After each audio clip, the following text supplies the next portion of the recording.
Bharti news, सीधा, सटीक और निष्पक्ष।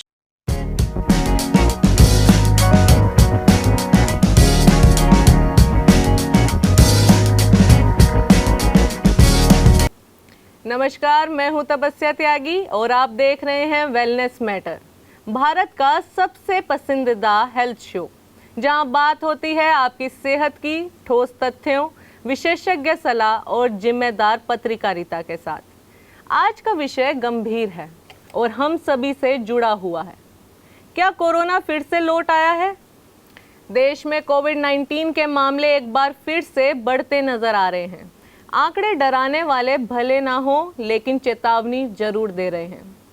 देश में इस समय कोविड के सक्रिय मामलों की संख्या 3,976 तक पहुंच चुकी है।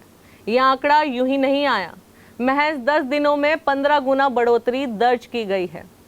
अगर राज्यों की बात करें तो केरल इस समय सबसे अधिक प्रभावित राज्यों में से है, जहां 1435 सक्रिय केस हैं। उसके बाद नंबर आता है महाराष्ट्र का। यहाँ 506 एक्टिव केस हैं और इन मामलों में केवल संख्याएं नहीं बढ़ी, मौतों का आंकड़ा भी चिंता बढ़ा रहा है।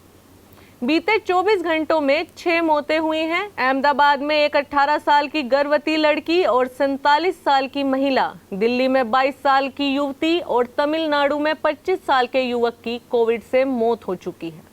यह महज आंकड़े नहीं है, ये जिंदगियां हैं, जिनकी हिफाजत हमारी सामूहिक जिम्मेदारी है। कोविड के बढ़ते मामलों को देखते हुए कर्नाटक सरकार ने एक पब्लिक एडवाइजरी भी जारी की है। इनमें लोगों से भीड़भाड़ वाली जगहों पर मास्क पहनने, शारीरिक दूरी बनाए रखने और साफ सफाई का ध्यान रखने की अपील की गई है। बुखार, खांसी, सीने में दर्द या सांस लेने में परेशानी जैसे लक्षणों पर तुरंत जांच कराने की सलाह दी गई है। राज्य में अभी भी 253 एक्टिव केस हैं। दिल्ली हाईकोर्ट ने भी केंद्र सरकार को आगाह किया है कि अगली कोविड महामारी अभी खत्म नहीं हुई है। कोर्ट ने केंद्र से Covid sample collection, Covid centres और ट्रांसपोर्ट पॉलिसी पे विस्तृत जानकारी मांगी है। केंद्रीय स्वास्थ्य और आयुष राज्य मंत्री प्रताप राव जाधव ने कहा कि सभी राज्य सरकार और केंद्र सतर्क रहें। उन्होंने बताया कि पिछली कोविड लहरों में बनाए गए ऑक्सीजन प्लांट्स, आईसीयू बेड्स और अन्य स्वास्थ्य संसाधनों की समीक्षा की जा चुकी है।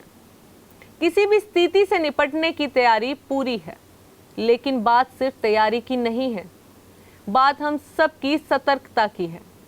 अब तक देश में 10 राज्यों से 34 मौतों की पुष्टि हो चुकी है। अब बात करते हैं मिजोरम की, जहां 7 महीने बाद फिर से कोविड के मामले सामने आए हैं। 30 मई को यहां 2 केस मिले हैं। इससे पहले अक्टूबर 2024 में मिजोरम में आखिरी बार कोविड के केस आए थे। फिलहाल मरीजों का इलाज आइजोल के पास जोरम मेडिकल कॉलेज में चल रहा है।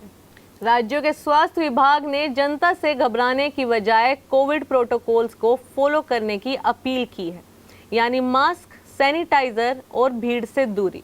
महाराष्ट्र में भी टेस्टिंग तेज की गई है। इस साल जनवरी से लेकर अब तक राज्य में 10,324 कोविड टेस्ट किए जा चुके हैं, जिनमें से 681 लोग संक्रमित पाए गए हैं।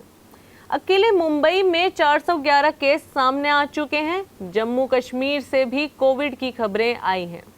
श्रीनगर के डेंटल कॉलेज में 2 छात्र कोरोना पॉजिटिव मिले हैं, दोनों केरल से आए थे। अब सबसे अहम सवाल, क्या कोई नया वेरिएंट आया है? उत्तर है हाँ।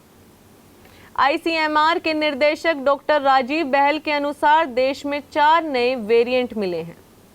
LF.7, XRG, JN.1 और NB.1.8.1। इनमें से JN.1 वेरिएंट सबसे आम है। JN.1 ओमिक्रॉन के BA.2.86 का सब वेरिएंट है। यह अधिक तेजी से फैलता है और कुछ मामलों में पहले से बनी इम्यूनिटी को भी चकमा देता है। इसके लक्षण कुछ दिनों से लेकर हफ्तों तक रह सकते हैं। अगर ये लक्षण लंबे समय तक बने रहें तो यह लॉन्ग कोविड का संकेत हो सकता है, यानी वह स्थिति जब कोविड के लक्षण ठीक होने के बाद भी महीनों तक बने रहते हैं। NB.1.8.1 वेरिएंट में A435S, V445H और T478I जैसे स्पाइक म्यूटेशन हैं जो इसे और भी संक्रामक बनाते हैं।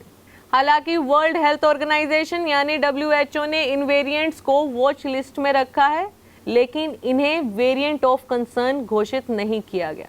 यानी फिलहाल वैश्विक स्तर पर कोई बहुत बड़ा खतरा नहीं है, लेकिन सतर्कता बहुत जरूरी है। सार्वजनिक जगहों पर मास्क पहने, हाथ धोना और सैनिटाइजर का इस्तेमाल फिर से अपनी दिनचर्या में शामिल करें। अगर हल्का सा भी बुखार या खांसी है तो बिना देरी के कोविड टेस्ट जरूर कराएं।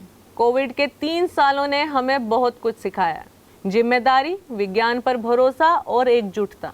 इस बार लड़ाई इतनी कठिन नहीं है, लेकिन हम सबकी सतर्कता ही हमारी सबसे बड़ी ताकत है। इसी उम्मीद के साथ कि आप और आपके अपने स्वस्थ रहें, हम फिर मिलेंगे वेलनेस मैटर के अगले एपिसोड में, जहां सेहत की हर बात मायने रखती है। तब तक के लिए सतर्क रहें, सुरक्षित रहें, क्योंकि आपकी सेहत ही देश की ताकत है। धन्यवाद।